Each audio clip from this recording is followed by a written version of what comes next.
económicos, sociales, políticos, culturales en un contexto regional y mundial. Para continuar con la presentación del texto Proceso Histórico de Bolivia, le damos la palabra a la licenciada Wendy Ortiz, coordinadora de la carrera Gestión Corporativa e Imagen Institucional. Un aplauso, por favor.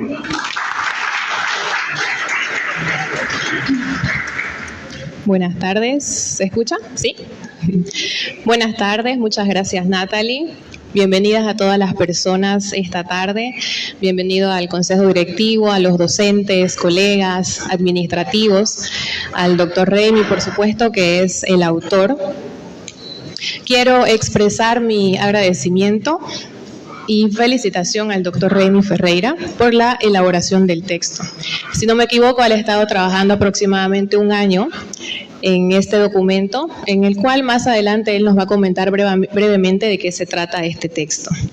Sin embargo, también pensaba que para que hoy estemos presentes hay muchas personas que han trabajado detrás, ¿no?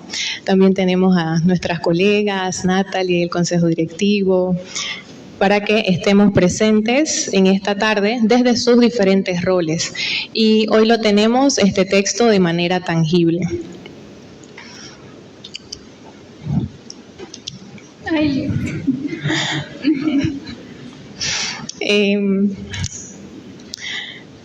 Hay una frase que a mí me gusta mucho de un autor anónimo que dice: hay lugares que no se repiten, pero que nos forman para siempre. Y muchas veces nosotros no tenemos la certeza de que los estudiantes o los profesionales que se gradúan de la Universidad NUR, que ellos retornen, ¿no? Ya sea para hacer un diplomado, una maestría o un postítulo. Pero sí tenemos la convicción de que ellos sí han sido formados para siempre. Y justamente estos textos, las investigaciones y todas las obras académicas que se realizan, consideramos que son una herramienta de aprendizaje crucial para ello. Muchas gracias. Ay, muchas gracias, licenciada, por tan lindas palabras. A continuación, le damos la palabra al doctor Gustavo Ortega, vicerrector académico de la Universidad NUR. Un aplauso, por favor.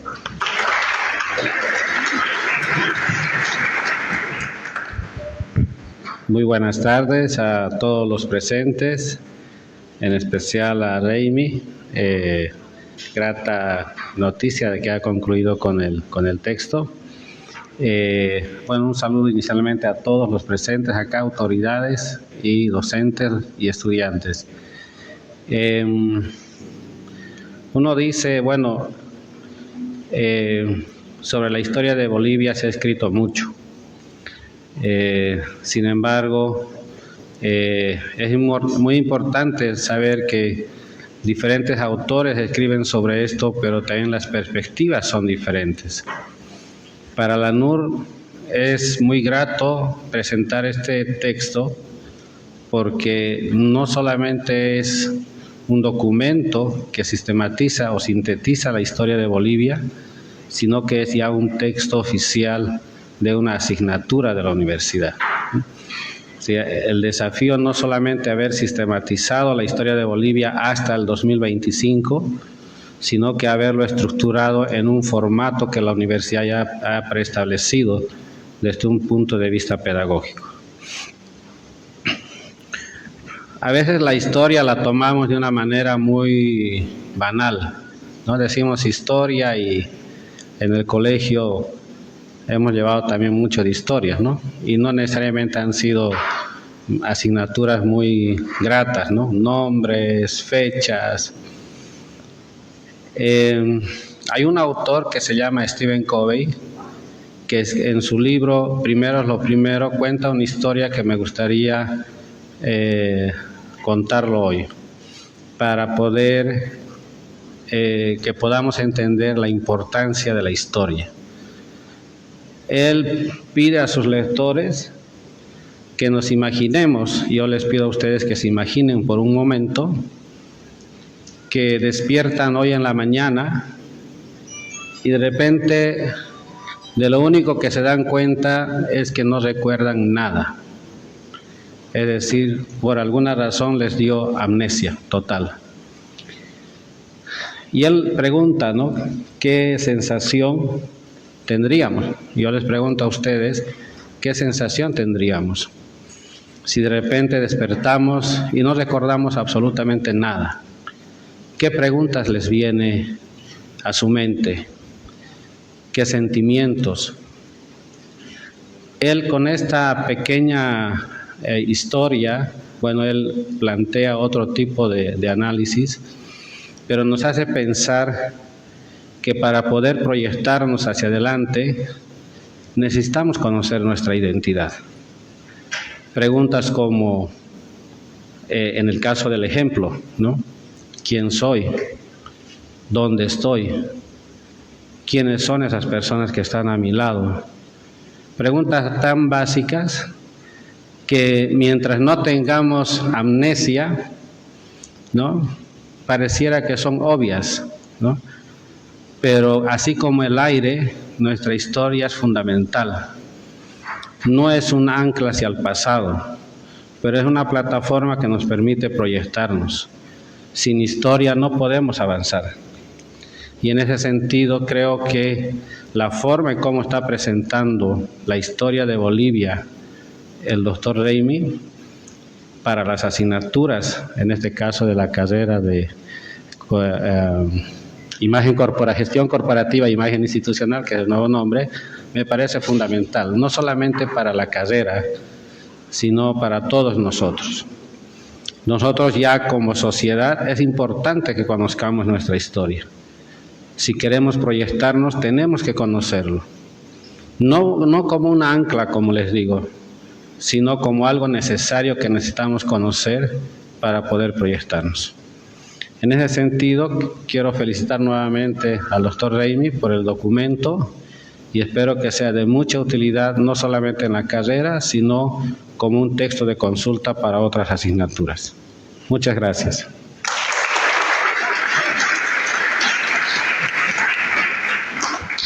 Muchas gracias, doctor Gustavo, por sus palabras. Ahora, lo que todos estábamos esperando, le damos la palabra al autor, al doctor Raimi Ferreira, quien nos dará unas palabras de presentación del texto. Un aplauso, por favor.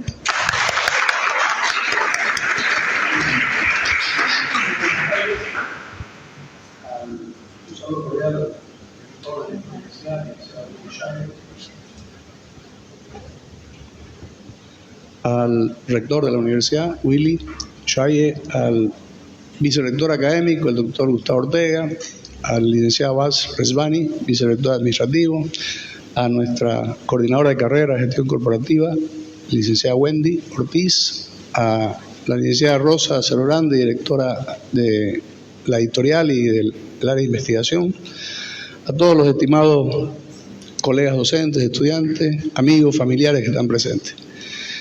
Tengo 10 minutos de acuerdo a lo que está planificado aquí y vamos a cumplirlo, los 10 minutos, 16:55 a 17:05. ¿De cómo nació el texto? En realidad, el año 2023, el primer semestre, la licenciada Ortiz, Wendy, nos invitó a dar la materia de proceso histórico. Y yo le dije, podríamos hacer un texto, ¿no? Lo dije de una forma inocente, pero lo tomó en serio. Y bueno, yo empecé, lo voy a hacer en 2 meses, le dije, o 3 meses. Y cuando empecé, caramba, ¿no? Primero empezaba por año un día, después ya 3, 4 días por año, ¿no? Y así fui teniendo. Terminé el primer semestre, nada. Bueno, en vacaciones lo vamos a hacer, nada. Finalmente, a fin del 2023, tampoco. El 2024, tampoco. Y ya empecé yo a trabajar en un texto más ambicioso, pensando en el Bicentenario. Pero yo al Bicentenario tampoco. Y descubrí algo que creo que los docentes saben, que mientras uno más lee, más ignora. Mientras más uno va abarcando, se da cuenta de lo poco que sabe. Hasta que en octubre del año pasado, la licenciada Wendy nos dijo, bueno, hay que presentar el libro, ya de una forma casi imperativa. Entonces yo le dije, bueno, 2 meses.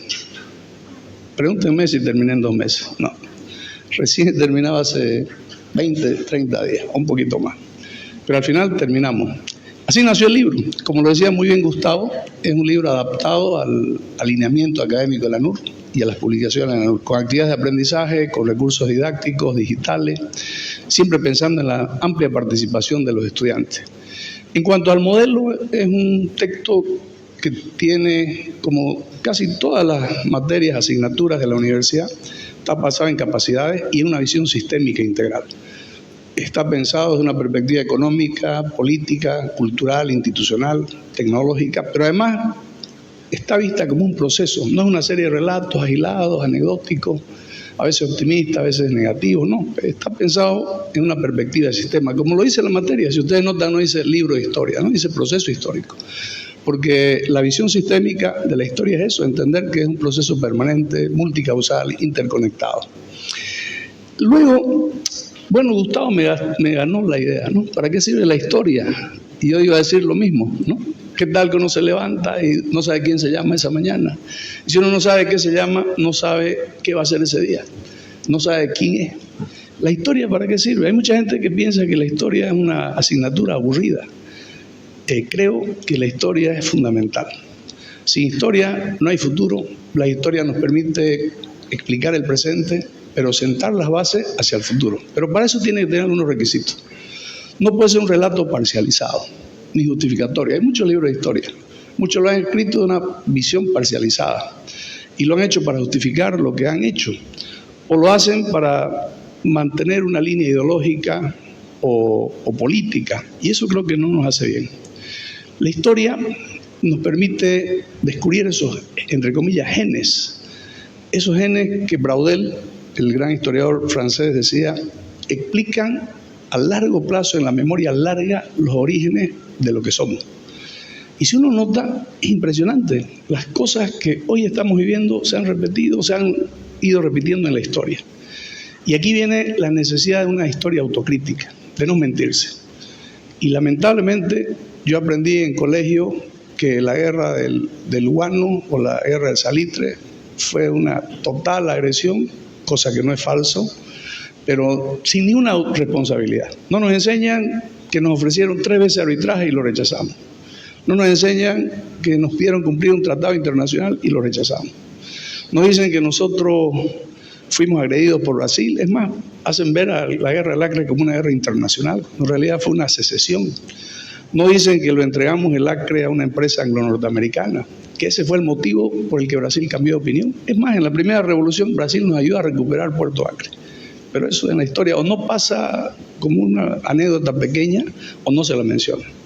Nos han enseñado que Paraguay nos invadió por el petróleo, que la guerra fue una lucha entre 2 transnacionales, la Shell y la Standard, cosa que no tiene ningún fundamento.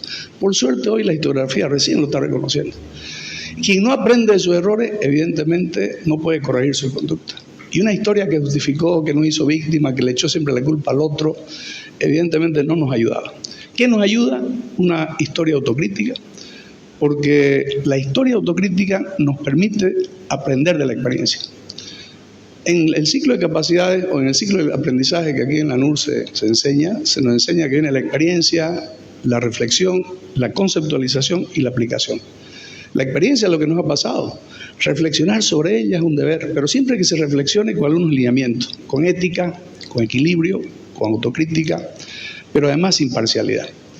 Si esa reflexión es así, vamos a tener un concepto adecuado y vamos a aplicar hacia el futuro lo que corresponde hacer. Yo creo que hay mucho de parecido entre la ética periodística y la ética del historiador. En ética periodística o en deontología se nos enseña que no se puede ser objetivo totalmente, porque nadie es objetivo totalmente. Que no se puede ser ni se debe ser neutral. No podemos ser neutral ante la injusticia y la justicia. No podemos ser neutral, pero sí podemos ser veraces. ¿Y qué es la veracidad? La buena fe. El transmitir lo que es, lo que se cree la verdad, ¿verdad?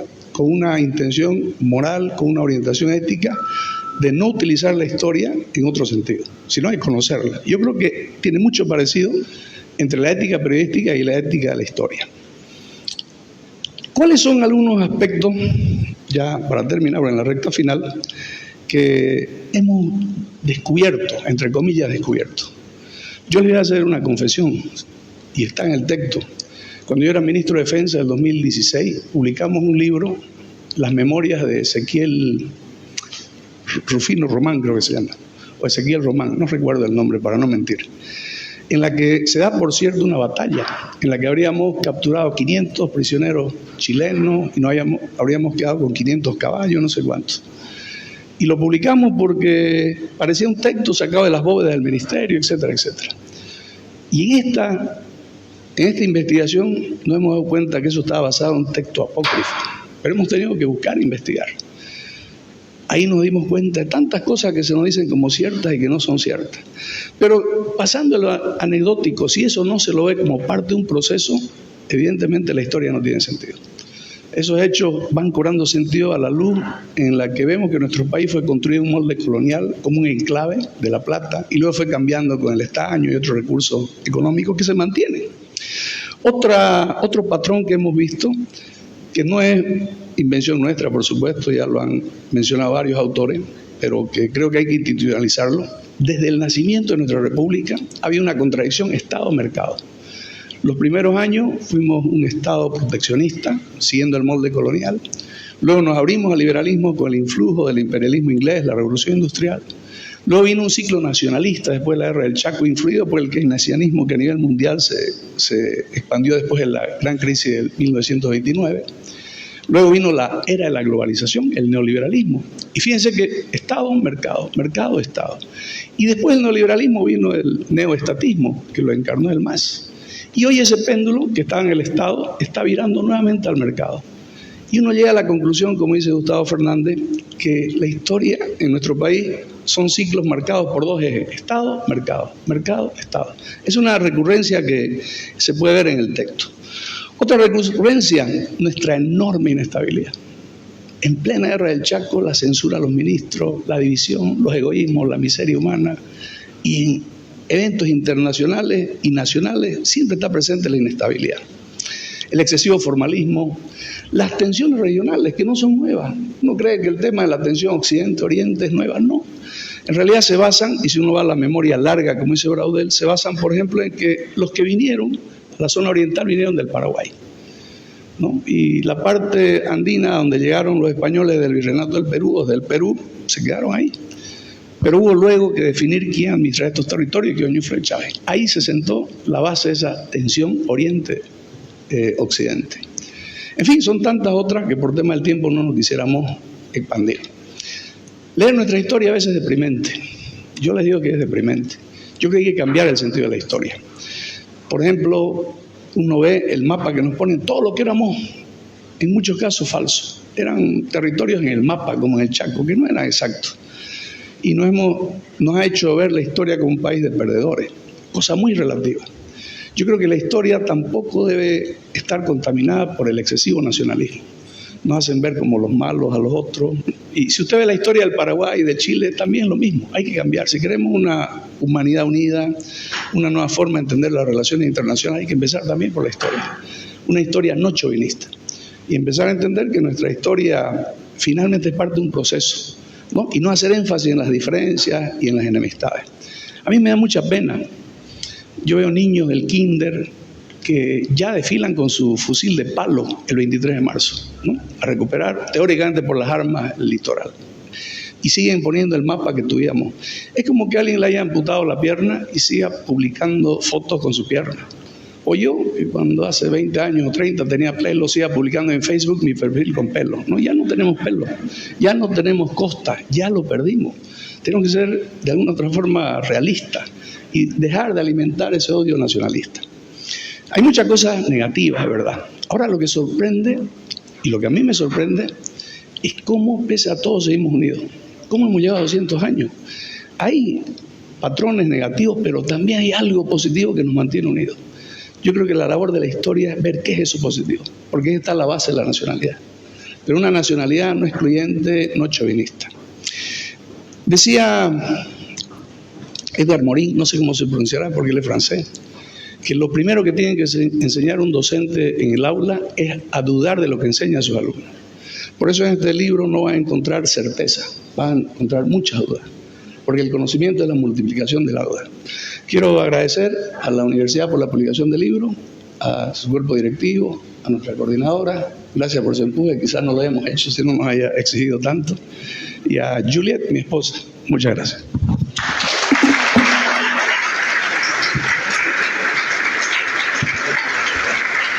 Wow, qué lindo es conocer el origen de esta idea, que ahora es una realidad. Y muchas gracias, licenciado Raimi.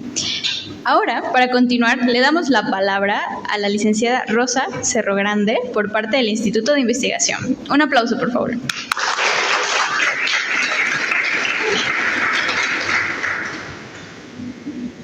Buenas tardes a todos los presentes. Agradezco la presencia de las autoridades de la Universidad NUR, a los docentes, estudiantes y público en general. Desde la editorial NUR es un honor ser parte de la presentación del libro. Como parte de la misión de la editorial y del Instituto de Investigación, es fomentar en los docentes y estudiantes la generación de conocimiento y el pensamiento crítico.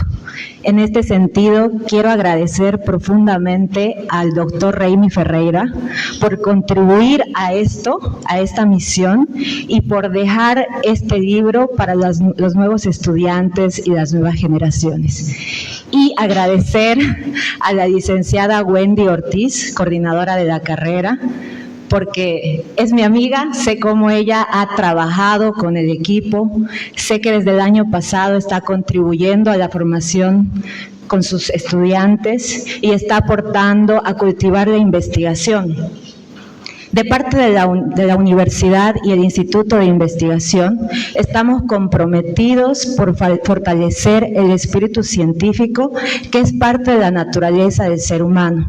Y con este entendido, nuestra visión es seguir contribuyendo a la formación de conocimiento. Muchas gracias a todos. Muchas gracias, licenciada Rosa. Ahora, seguidamente, invitamos al frente al licenciado Abbas Rezvani, vicerrector financiero de la Universidad NUR, y al autor, el doctor Raimi Ferreira, para la entrega oficial del texto. Aplausos.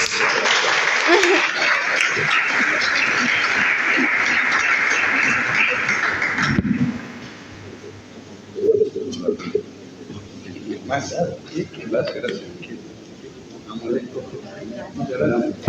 ¡Ay, qué lindos!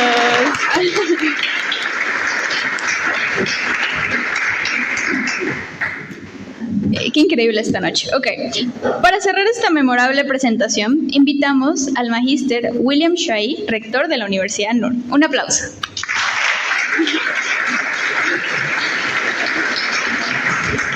Buenas tardes a todos. Saludos a Raimi y un agradecimiento por el libro, a Wendy por el trabajo realizado, a Rosa, que han estado en ese proceso. También saludo a la esposa de Raimi, uno de sus hijos que está aquí presente acompañando, que eso siempre influye en que el autor pueda concentrarse y trabajar en el libro. Hace años trabajaba en un proyecto con jóvenes en diferentes barrios de Santa Cruz. Y pude ver algo que me llamó la atención, que los grupos de migrantes que no reconocían su origen tenían la autoestima muy baja. ¿Por qué no lo reconocían? Es toda una otra cuestión. Y cuando su autoestima era muy baja, no construían una identidad que les permita tener un futuro. Y pude ver un poco lo que hablaban Gustavo y Raimi de la importancia de la historia para construir una identidad, para tener una autoestima alta y para así tener un futuro. Pero de ahí entró otro factor en juego, que es en lo que quiero mencionar ahora, es cuando querés conocer tu historia para construir esa identidad, desarrollar esa autoestima y para tener un futuro, depende mucho quién te cuenta esa historia, ¿no? Porque pueden contarte cualquier cosa y eso puede determinar en gran medida qué dirección toma ese futuro. Entonces yo personalmente tuve el privilegio, el placer de tenerlo a Raimi como docente hace unos cuantos años. ¿Cuántos de aquí han sido sus estudiantes o son sus estudiantes? Levanten la mano, por favor. Varios. ¿Quiénes creen que es uno de los mejores docentes que han tenido? también varios, ¿no?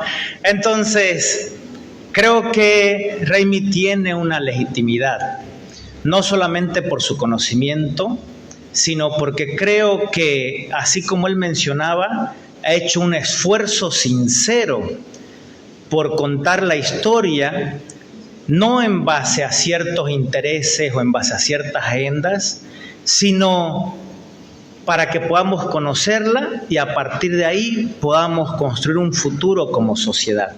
Que los estudiantes que pasen por esta actividad de aprendizaje, viendo la historia como un proceso, puedan enriquecerse de una forma que favorezca la construcción de una identidad, al desarrollo de una autoestima y al desarrollo de un futuro que nos ayude a unirnos, a desarrollarnos y a potenciar nuestra sociedad y nuestra humanidad de una forma que sea positiva. Entonces, considero que es un autor legítimo, estoy agradecido, como NUR estamos agradecidos, y bueno, ahora toca leer el libro, ¿no? Así que voy a tratar de poco a poco irlo mirando. Muchas gracias.